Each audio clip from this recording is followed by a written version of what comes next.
우리나라 아이돌 가수가 빌보드 핫백에 더 들어가게 될 것 같다라고 했는데 뉴진스가 이번에 들어갔습니다. 정말 뿌듯한 것 같아요. 네. 빌보드 같은 경우에 이미 마음속에는 뉴진스 거의 들어간다라고 생각을 했었어요. 왜 그러냐면 그게 지표들이 다 나와 있습니다. 이미 어떤 가수가 다음번 컴백에서 잘 될까라고 할 때에는 흔히들 구작이라 하거든요. 이것이 과연 그 사이에 잘 팔리고 있는지 아닌지만 보면 된다라고 생각을. 우리나라에서 순위 프로그램에서 순위가 잘 나오려면 월요일에 컴백을 해야 돼요. 빌보드는 금요일에 해야 돼요. 그래서 어떤 가수가 월요일에 앨범 내던 게 갑자기 금요일에 나오면 빌보드를 일단 노리는 겁니다. 그게 아니고서는 낼 이유가 없어요. 금요일에는.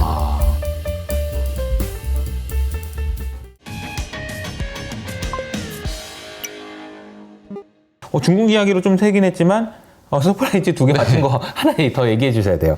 네, 하나 더가 이제 우리나라 아이돌 가수가 빌보드 핫백에 더 들어가게 될 것 같다라고 했는데 더 들어갔죠. 뉴진스가 이번에 들어갔습니다. 그렇군요. 네. 너무 기쁜 일을. 저는 이제 엔터 업계를 너무 좋아하기 때문에 정말 뿌듯한 것 같아요. 네. 너무 표정이 너무 좋아요. 표정이 아니 대표님 원래 많은 분들이 지금 정광훈 대표님을 아실 때 매크로 전문가인가 이렇게 생각하시겠지만 엔터 쪽에서도 또 완전 장난 아니잖아요, 그죠? 네, 엔터 제일 좋아합니다.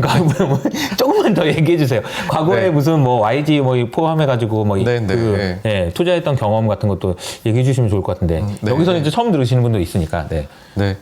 일단은 빌보드 같은 경우에 이번에 뉴진스가 들어갈 거는 사실 제가 그 텐서프라이즈 작성을 할 때 이미 마음속에는 뉴진스 거의 들어간다라고 생각을 했었어요. 왜 그러냐면 그게 지표들이 다 나와 있습니다. 이미. 그랬을 때 스트리밍 지표가 되게 좋았었거든요. 다만 그 정도로 원래 스트리밍 지표가 나오면 빌보드 핫백에 들어가야 돼요. 그런데 뉴진스 노래가 12월 달에 그다음 1월 초에는 못 들어가고 있었고 그 이유는 딴 게 아니라 그 시기가 크리스마스 캐롤이 나와가지고 캐롤이 다 상위권 차지하거든요. 그래서 원래 100위 정도면은 100위권이면 30점대 중반 정도가 나오면 포인트가 그러면 들어가는데 40점 중반이 나왔었어야 돼요. 그러니까 그 정도 점수는 못 받는 상황이었어요. 그리고 또 어떤 가수가 또 컴백을 했는데 여기가 거의 차트 줄 세우기로 해버리더라고요. 시저라고 해가지고 거기가 너무 많이 이제 차트를 먹어버리니까 그래서 안 된 거였죠. 그래였었는데 그 점수만 유지만 되면 이제 핫백에 들어갈 수 있는 상황이었는데 이번이 된 거죠.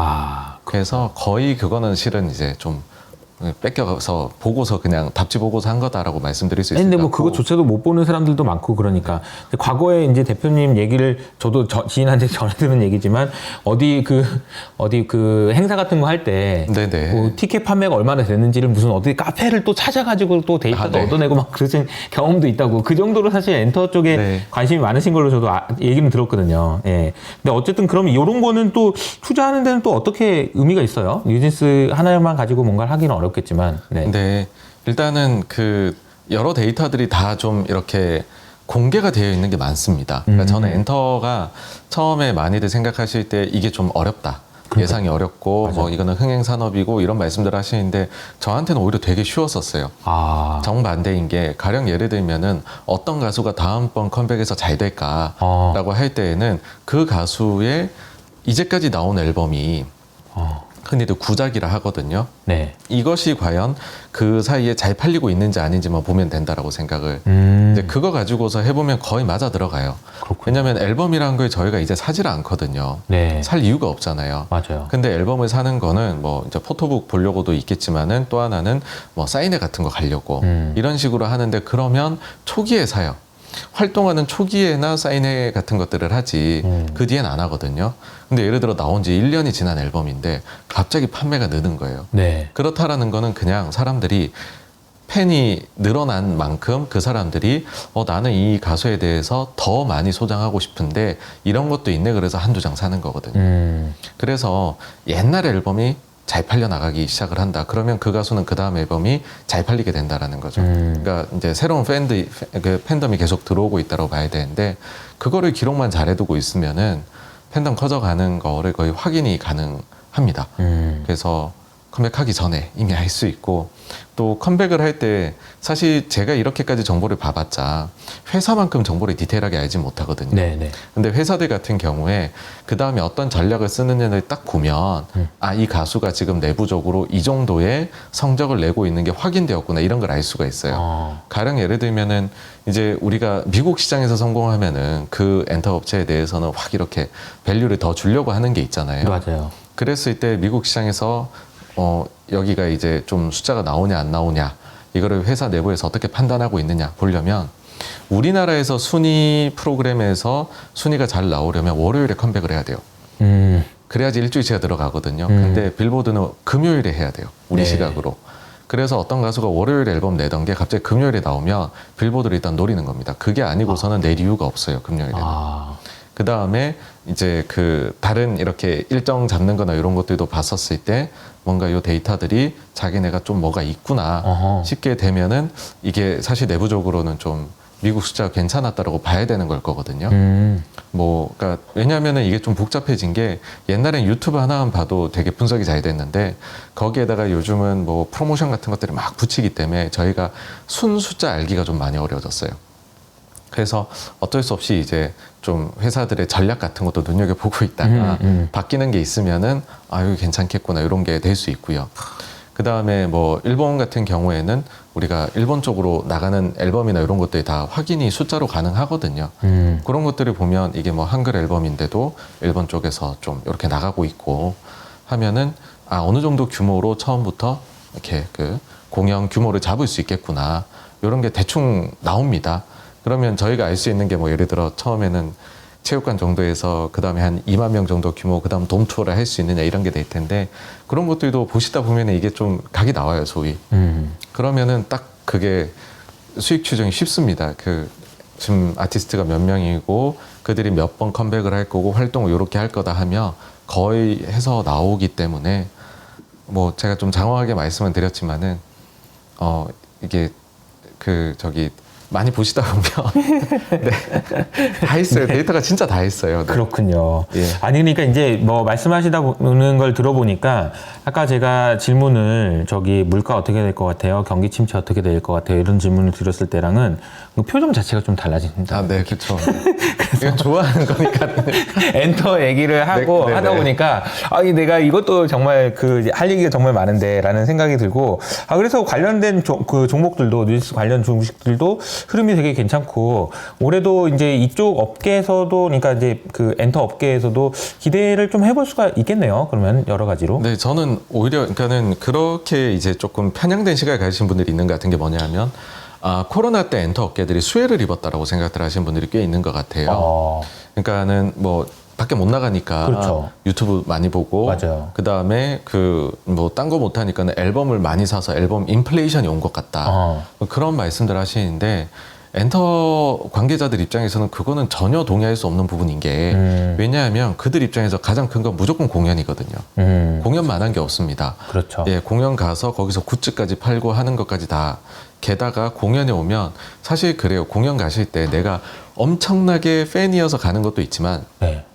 그런 팬 친구랑 같이 가는 경우도 있어요. 난 그냥 적당히 좋아하는데. 근데 그 공연장이 주는 감동이 굉장히 있거든요. 그러다 보면 이 친구도 엄청난 팬으로 변해버리는 경우들이 꽤 많아요. 그래서 팬이 늘어나는 효과가. 예, 공연을 하게 되면 열성적인 팬층이 확 구축이 더 심하게 되는 측면도 있거든요. 그래서 저는 지금부터 이제 완전히 글로벌이 위드 코로나 하면서 공연이 점점 늘어나고 있거든요. 이게 완전 정상화될 때, 아, 그동안에 우리나라 엔터 업계들이 반사수혜를 가지고서 된 게 아니라 그 시기가 폭발적으로 증가를 했고, 그걸 공연에서 확인을 하게 될 거다. 그리고 이게 또 선순환이 되어 나갈 거다라고 생각을 해요. 그래서 그 점에서 차이들이 제 생각에는 시장에서 이게 완전히 나눠져 있는 것 같거든요. 좋게 보시는 분들이랑, 오히려 뭐 그동안 엔터 업계는 주가도 별로 안 빠진 것 같고 코로나 동안 잘 버틴 거 아니야 하시는데, 그게 좀 이제는 확인의 시간에 들어가는 것 같습니다. 그렇군요. 그래서 엔터 주식 얘기를 하다가 보니까 시간이 금방 갔는데, 하여튼 그 우리나라 엔터 주식을 여러 가지 사실 우여곡절도 있었고, 정말 뭐 주식 뭐 지배구조 관련된 이슈들도 계속 되고 있는 것 같고 있지만, 분명한 거는 산업이 개방되고 있고 사실 이게 또 중국 얘기랑 또 얽혀 있는 것 같아요. 그죠? 개방이랑 뭐 문화 개방이랑 이런 것도. 그래서 이런 부분에서 분명히 좀 투자 아이디어를 찾을 수 있겠다라는 생각이 좀 듭니다. 네.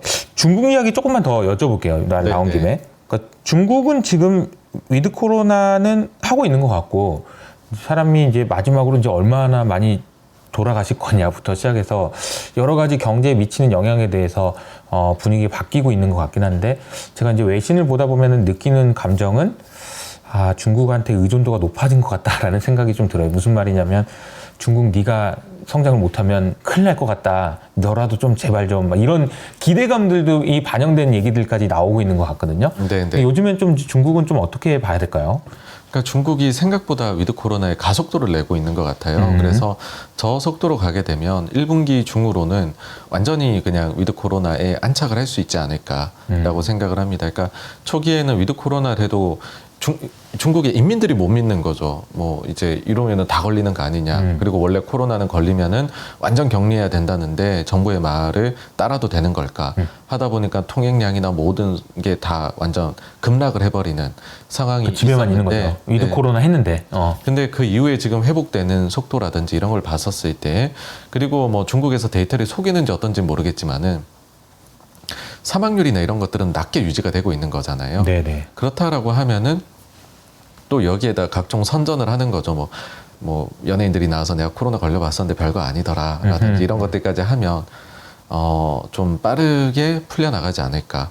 그래서 1분기 말 정도면 완전히 회복을 하게 되지 않을까라고 생각을 하고요. 사실 요점에 있어가지고서는 저만 그렇게 보는 것이 아니라 최근에 그 금통위 했었을 때에 이창용 한국은행 총재 가 이야기한 거를 봤었을 때에도 중국이 생각보다 속도가 빠른 것 같다. 그리고 데이터들이 지금 통행량이나 이런 게 회복이 되고 있는 것 같다.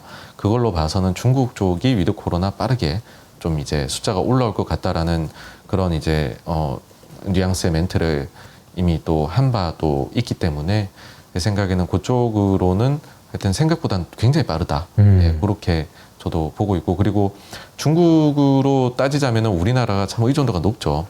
한국 같은 경우에 수출이 사실 작년에 안 좋았는데 그 안 좋았던 이유가 보면은 중국 영향이 제일 크거든요. 1분기만 해도 우리가 대중국 수출이 2자릿대 성장을 보이다가 갑자기 4월부터 그러니까 3월에 그 중국에서 상해 대봉쇄가 나오면서 4월부터 마이너스 전환 바로 됐었던 거거든요. 그래서 중국이 제로 코로나를 유지했었던 그 아주 이제 엄청나게 제로 코로나 했었던 그 기간에 우리가 참 손해를 많이 봤었다라는 거고 중국이 위드 코로나로 완전히 나가게 되면은 우리는 뭐가 됐든지 간에 거기서 이득을 볼 수밖에 없다라고 생각을 합니다. 네. 그렇군요. 이게 이제 중국에서의 변화들에 대해서 점검을 해주셨는데 그러면 이제 사실 이것도 이제 수혜주, 뭐 피해주 뭐 이런 걸 얘기할 때 리오픈 수혜주에서 뭐 인바운드, 아웃바운드 뭐 이런 것도 따지고 그렇잖아요. 네네. 그럼 그런 관점에서는 좀 어떤 걸 봐야 될까요? 이게 저는 나눠봤었을 때, 그러니까 이게 소비재가 있을 거고 중간재가 있을 거잖아요. 그렇죠. 제 생각에는 소비재는 그래도 좀 어렵지 않을까라는 생각이고 중간재 쪽이 좋지 않을까라는 생각을 해요. 그러니까 중간재라고 하면 중국이 저렇게 해버리면 뭐 화학 가격이 다시 올라가든지 철강 쪽에 소비가 늘든지 뭐 그런 것들은 한국산이 굳이 중국에 직접 안 들어가도 그건 전 세계적으로 다 동일하게 팔리는 거기 때문에 어디서든 한 군데가 글로벌에서 수요가 툭 튀면 그러면은 그 업종들은 다 좋아지거든요. 그렇죠. 근데 소비재는 그 기호이기 때문에 아무리 예를 들어서 화장품이 되게 잘 됐던 시기에도 뭐 특정 업체는 뭐 그 화장품이 좀 선택을 못 받아서 그렇게 있으면은 못 가거든요. 그러니까는 그 이제 중간재는 갈 때 다 같이 움직이고요. 소비재는 잘 가는 애만 가고 못 가면은 절대 못 가거든요. 근데 그 사이에 실은 중국에서 우리나라 이 소비재에 대해 가지고서 선호도가 과연 존재하는 걸까 하는 생각은 좀 들어요. 아무리 중국이 규제를 해도 사실 또 우리도 그랬잖아요. 예전에 뭐 일본에 대해 가지고서 규제나 이런 것들이 있고 하더라도 어떻게든 쓸 거는 또 쓰고 그런 것들이 수요가 있었거든요. 그런 게 보였단 말이죠. 근데 지금은 실은 우리나라 소비재들 중에서 좀 중국이 좀 변한 것 같아요. 확실히.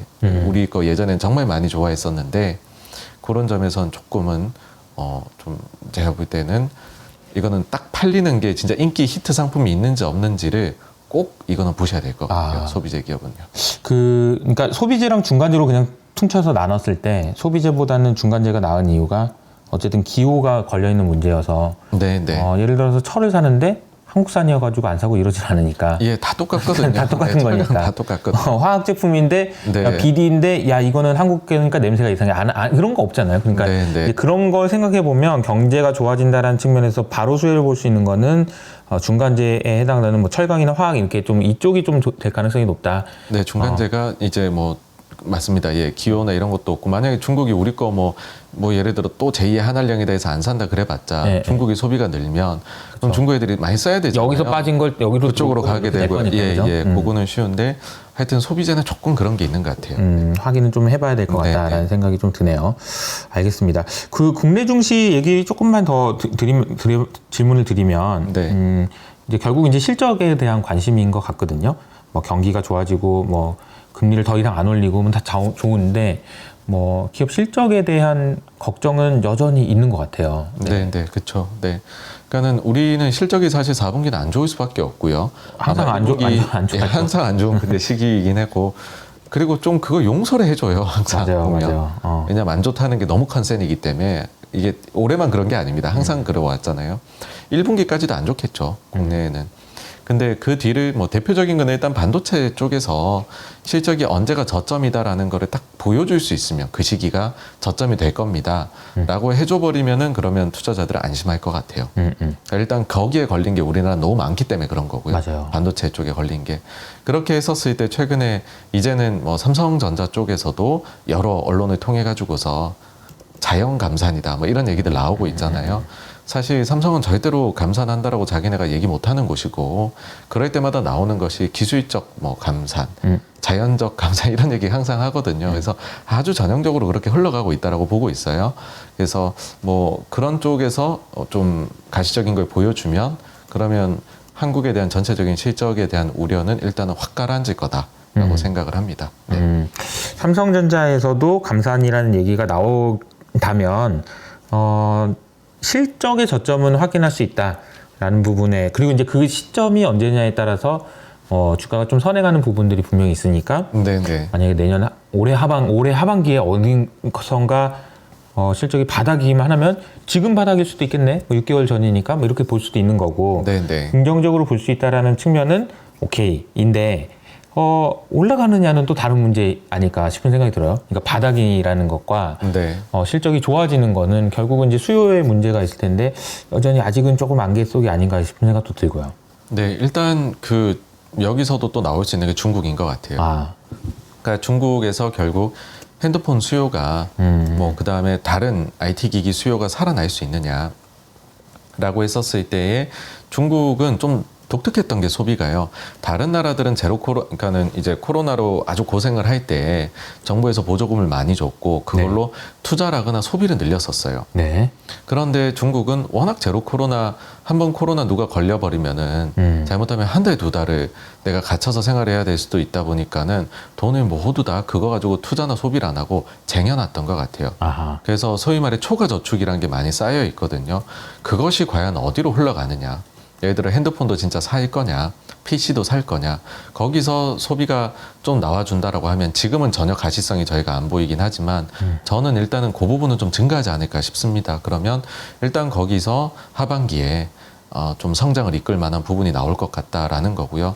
또 다른 부분은 늘 좀 보시게 되면 IT 쪽은 이게 좀 세게 가려고 하면 새로운 게 나오기는 했었어야 돼요. 가령 예를 들면 핸드폰, 그러니까는 스마트폰으로 넘어간다라든지 아니면은 이제 데이터 센터가 굉장히 성장한다라든지인데 이번 같은 경우에는 뭐 그래서 그게 뭐가 될 것이냐 그런 게 나오기는 할까 이런 생각들을 많이 하시는데 뭐 조금 이제 좁은 시야로 해서 보자면은 인텔에서 요번에 새로 나오는 이제 항상 전설 속에만 있었고 언제 나오냐 했었던 CPU가 이제 나오니까 그게 과연 수요를 자극할 수 있느냐. 그 다음에 또 뭐 챗 GPT도 엄청나게 화제인데 이것이 과연 진짜 AI 쪽으로 해가지고서 뭔가 다들 IT 쪽에 투자를 늘려야 되는 쪽으로 가는 것일까라는 것도 있는 것 같고요. 또 어쨌든 삼성에서 이제 로봇 쪽으로 하려고 하는데 진짜로 이쪽이 수요를 견인할 수 있을까? 그러니까 결국 사실은 세게 가려면 이런 게 뭐가 하나 새로운 게 나오긴 해야 돼요. 나오긴 해야 되는데 아직까지는 안 보이지만은 일단은 바닥을 잡고 나서는 그 다음에는 한번 긍정적으로 상상을 해볼 수는 있다고 저는 생각을 해요. 네. 그러니까 주식이 확 떨어진다라는 그 두려움이 있을 때가 무서운 거지 여기서 별로 안 떨어질 것 같아 하고 나서부터는 상상에 저는 영역이라고 보거든요. 알겠습니다. 그러니까 데이터 센터도 그렇고 스마트폰도 그렇고 결과적으로는 이제 새로운 제품이 나와야 그래야 서프라이즈가 나는 거고 그래야 맞습니다. 실적이나 뭐 주가에도 영향을 줄 거니까. 근데 이제 아직은 구체화된 건 없지만 뭐 한번 좀 긍정적으로 생각을 해보자. 라는 이야기가 되겠습니다. 우리나라 국내 증시에서 올해 상반기, 그러니까 이제 1월달 이제 한 중반 정도 지나고 있는데 가장 이슈가 됐던 것 중에 하나가 은행주였어요. 그래서 은행주가 주가가 오른 여러 가지 이유들이 있겠지만 그 중에서도 대표님 보시기에 좀 중요했던 이유들이 있을 것 같거든요.